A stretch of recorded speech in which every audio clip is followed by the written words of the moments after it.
Le support des peintures est très varié. On peut utiliser le mur, une toile, une feuille métallique ou toute autre surface appropriée. La peinture est une superposition de couches, préparation, couches colorées, vernis.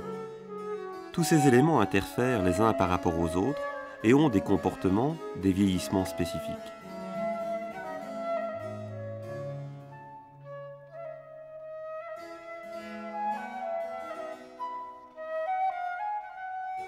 Le bois a été utilisé depuis les temps les plus reculés comme support de peinture. Depuis le 7e siècle jusqu'à nos jours, les icônes byzantines sont peintes sur bois, généralement le tilleul.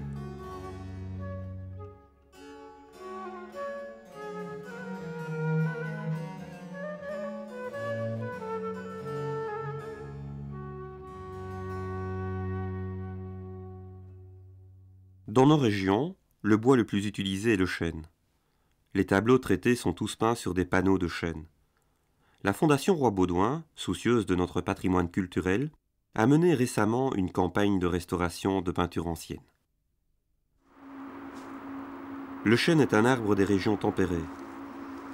Le chêne est un bois feuillu à l'aspect bien caractéristique. Les conditions de croissance de l'arbre dépendent du sol, du climat, du peuplement. Un bois à croissance rapide, à couche large, est un bois à densité élevée, lourd, à haute résistance mécanique. Un bois à croissance lente, à couche fine, de basse densité, aurait une résistance mécanique plus faible, un excellent bois de menuiserie, d'ébénisterie.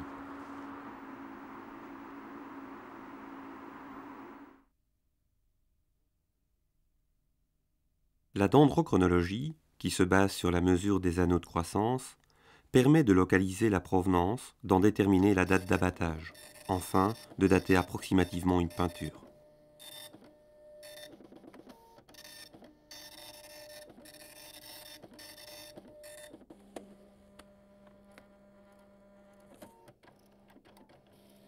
Les panneaux de la campagne SOS examinés sont tous des régions de la mer Baltique. Provenant de grandes futaies, ces arbres donnent des troncs très droits et de longues planches aux fils parallèles.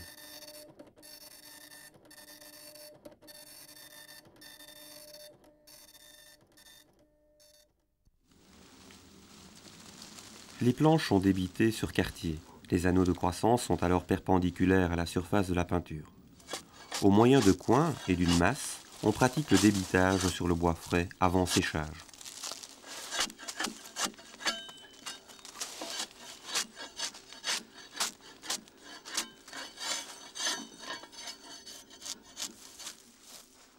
Le tronc se fend suivant les rayons médulaires et donne des quartiers ou des planches légèrement coniques, dont la surface clivée n'est pas parfaitement plane.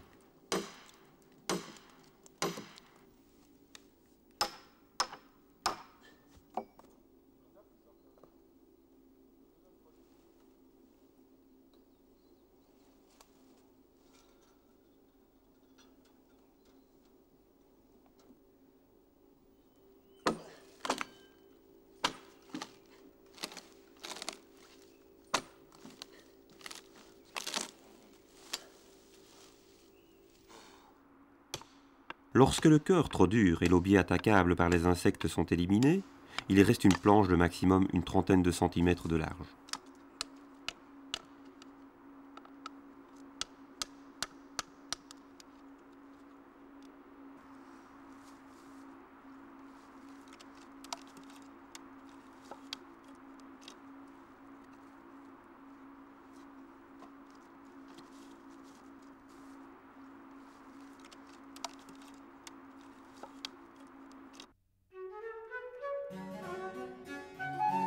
Au revers des panneaux, des traces d'outils, scie, plane, rabot, herminette, différentes d'une planche à l'autre, montrent que les planches étaient parfois retravaillées avant leur assemblage. Au XVe, XVIe siècle, les tableaux faisaient partie d'ensembles de plusieurs panneaux assemblés, polyptyques, diptyques, volets de retables sculptés, la forme la plus souvent rencontrée est le triptyque. Les triptyques peuvent avoir une forme rectiligne, cintrée ou encore en accolade. Montés sur des charnières, les volets peuvent s'ouvrir et se fermer. Les panneaux constitués de planches collées étaient montés dans leur cadre et formaient un ensemble solide, qui tenait cependant compte des mouvements du bois, son retrait et son gonflement, causés par les variations climatiques.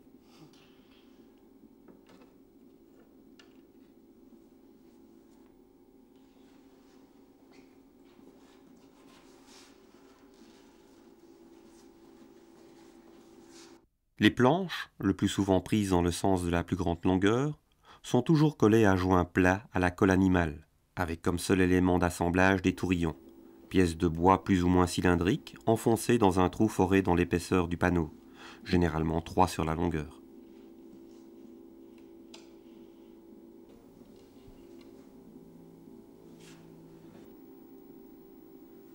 Le cadre au XVe siècle est assez étroit, mouluré sur 3 côtés, emboîté et chevillé aux angles, et les assemblages des cadres à tenons et mortaises avec onglets pour la moulure.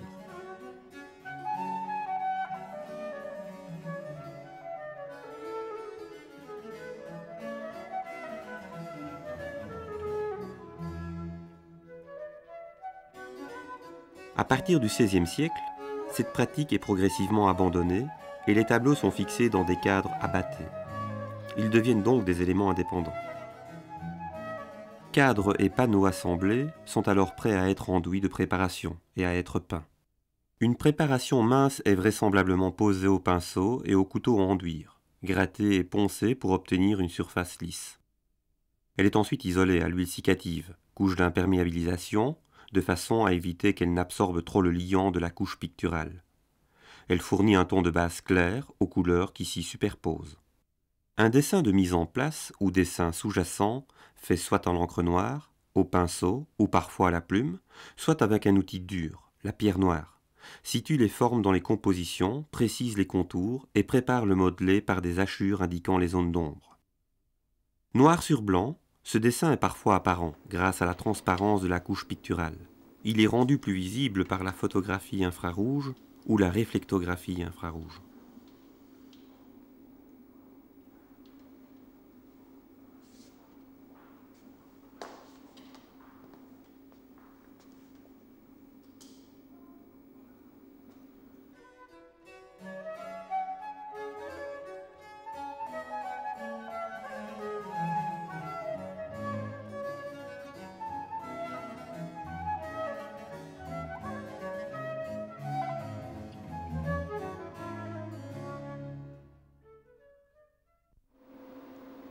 L'étude de la technique du peintre est souvent réalisée à l'occasion d'un traitement de restauration, moment où il est possible d'examiner l'œuvre de près, de l'ausculter et parfois d'en analyser les matériaux. Une caractéristique importante de la peinture flamande est sa transparence, due à la préparation claire et à l'utilisation des glacis. 2 types de matériaux constituent la couche picturale, les matières colorées, pigments minéraux et organiques, les agglutinants, liants huileux et aqueux.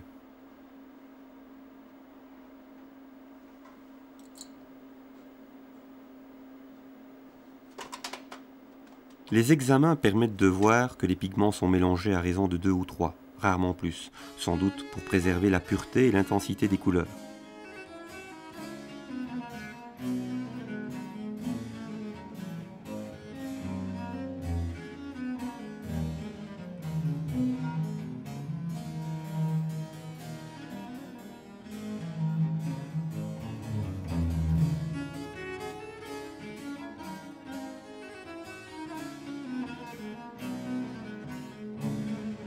Les glacis sont des couleurs transparentes qui influencent la couleur sur laquelle ils sont superposés. On trouve parfois des applications de feuilles métalliques, or ou argent, pour des fonds, des brocards, des auréoles, des armes ou des bijoux. Les liants, plus difficiles à identifier, ont fait l'objet de suppositions et de déterminations qui ont évolué parallèlement aux techniques mises en œuvre pour les analyser. Il semble que les peintres flamands aient employé l'huile cicative pure, en émulsion ou encore additionné de résine de peintre suivant le pigment utilisé et l'effet désiré, transparence ou opacité.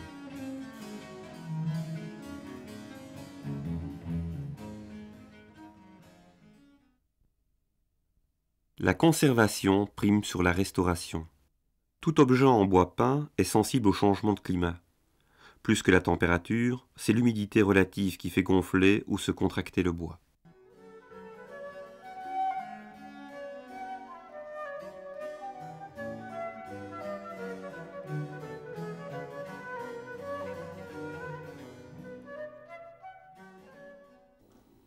Liées également au climat, les attaques microbiologiques causées par un environnement trop humide et chaud, moisissures, galeries d'insectes xylophages, ont un effet plus insidieux.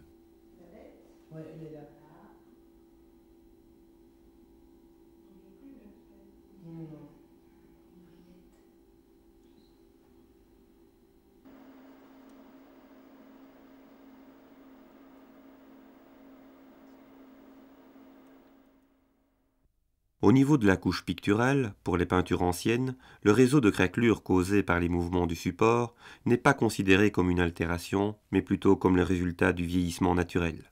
Certaines craquelures de la couche picturale sont le résultat d'une mauvaise formulation pigment-liant, qui, au séchage, a provoqué un rétrécissement de la matière et un glissement sur la préparation.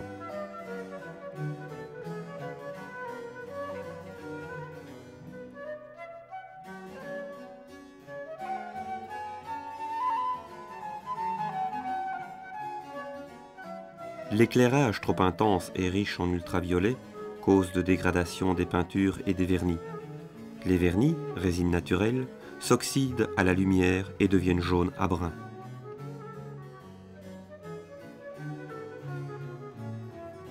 Les autres altérations de la couche picturale sont dues le plus souvent à des interventions humaines.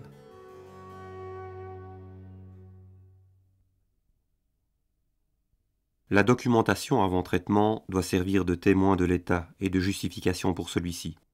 Un dossier comprenant un rapport d'état, illustré de photographies, des documents spéciaux, des résultats d'examen, permet de compléter le diagnostic et l'étude de l'œuvre en vue d'une éventuelle publication.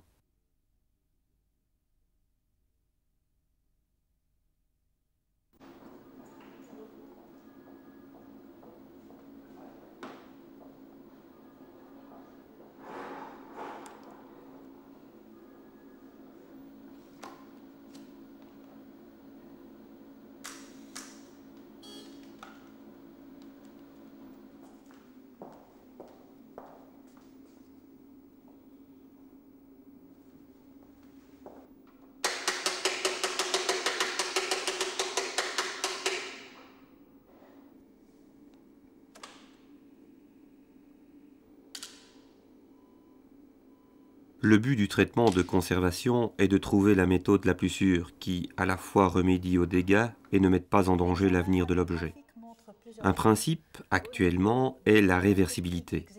Il faut que les produits utilisés soient stables, restent solubles et, s'ils ne peuvent être complètement éliminés, permettent une reprise des traitements. Cette règle est d'application aussi bien pour les produits de consolidation que pour ceux de la retouche et pour le vernis. Le fixage de la couche picturale consiste à rétablir l'adhérence entre les couches. Il faut introduire un adhésif entre ces couches. Dans le cas d'un panneau, la pénétration ne peut se faire que par la face, à travers les craquelures. Cet adhésif doit pénétrer, coller, ne pas provoquer des tractions internes, rester soluble, ne pas changer l'aspect et la couleur des matières d'origine.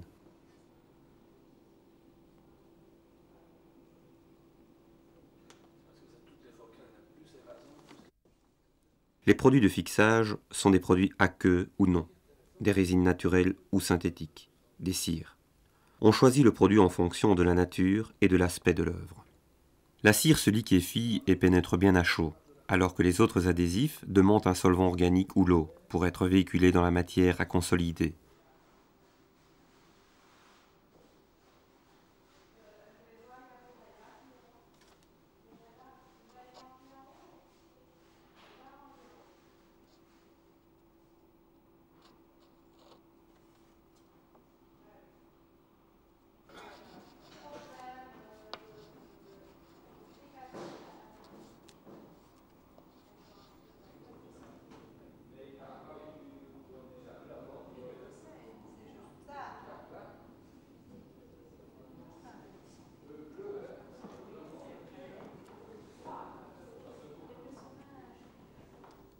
Les attaques biologiques des panneaux de nos régions, moisissures superficielles, pourritures sèches ou galeries d'insectes, sont locales.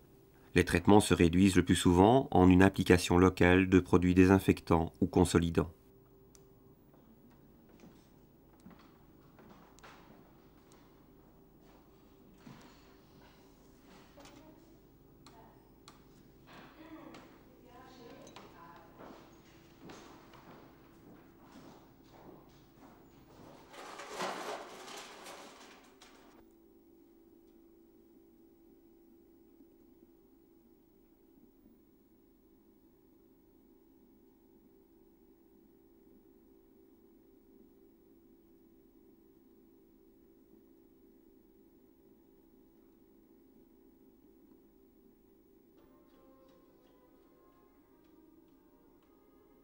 Si les joints entre les planches sont ouverts ou que le panneau est fissuré, ceux-ci sont recollés soit à la colle animale, par souci de réversibilité, soit à la colle blanche. Si les surfaces de collage sont trop réduites ou le bois affaibli, des taquets sont appliqués au revers pour renforcer le collage du joint.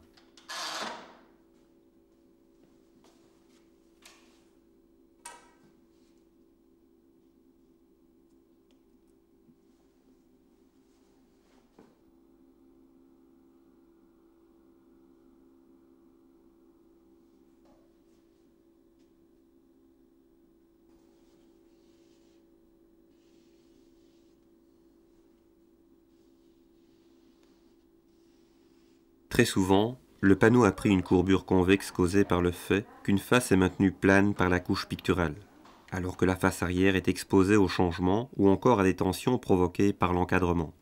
On rend le tout flexible par des lamelles métalliques réglables.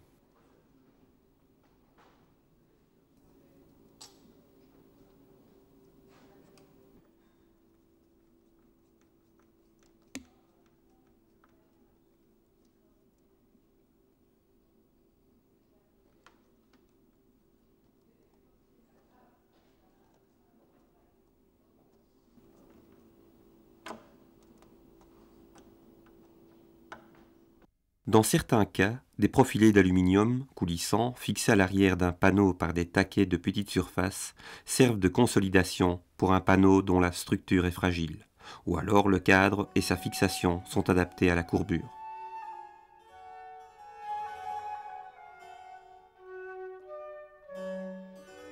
Le nettoyage des peintures consiste le plus souvent à retirer de la crasse, du vernis ancien jauni ou des surpeints abusifs, oxydés, qui gênent sa vision.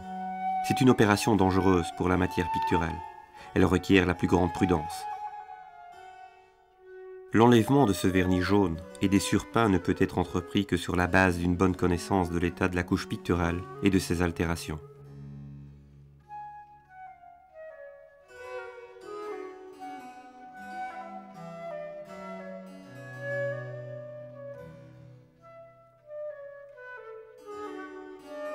Se pose alors le problème de la retouche. Que faut-il retoucher? Comment et avec quoi? On ne peut se permettre de reconstituer que des éléments connus par le contexte environnant. Les reconstitutions doivent rester discernables. Elles ne peuvent altérer ou perturber l'authenticité du document.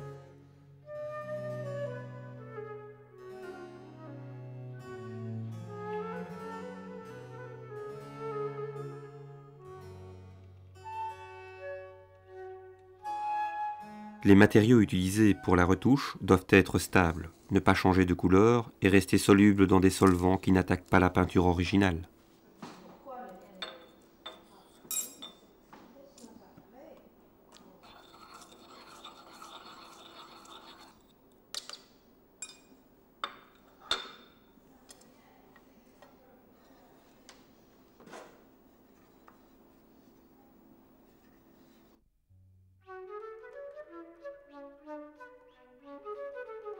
La première étape est le masticage des dénivellations entre le support et le niveau de la couche picturale. Le niveau et le relief du masticage doivent être particulièrement soignés pour que la retouche soit réussie.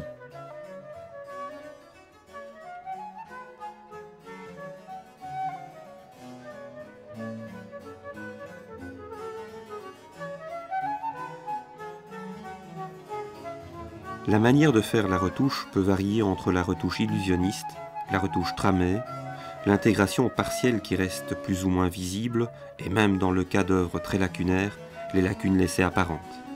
Dans ce cas, le bois du panneau joue à la fois le rôle de ton neutre et d'arrière-plan pour la peinture. L'idéal est que la retouche soit intégrée à la distance normale de vision du tableau, mais discernable de près.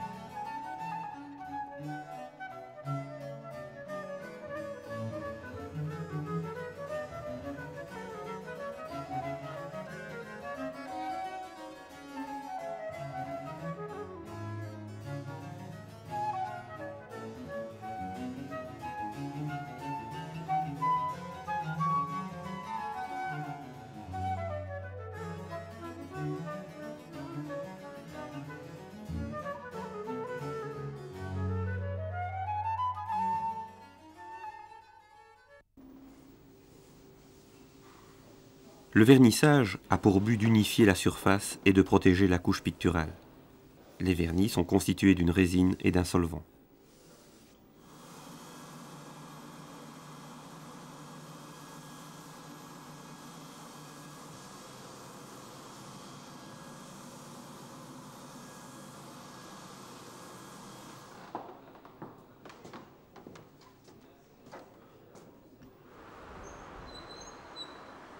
La restauration est donc une démarche complexe qui ne peut être confiée qu'à un professionnel bien formé et expérimenté. Un restaurateur ne peut pas tout connaître. Il doit se spécialiser dans la restauration des peintures, des sculptures, des textiles ou tout autre type d'objet. La formation des restaurateurs se pratique dans des écoles. À cette formation scolaire, il faut encore ajouter plusieurs années d'expérience de travail encadré avant que le restaurateur puisse prendre la responsabilité de traitement d'œuvres importantes.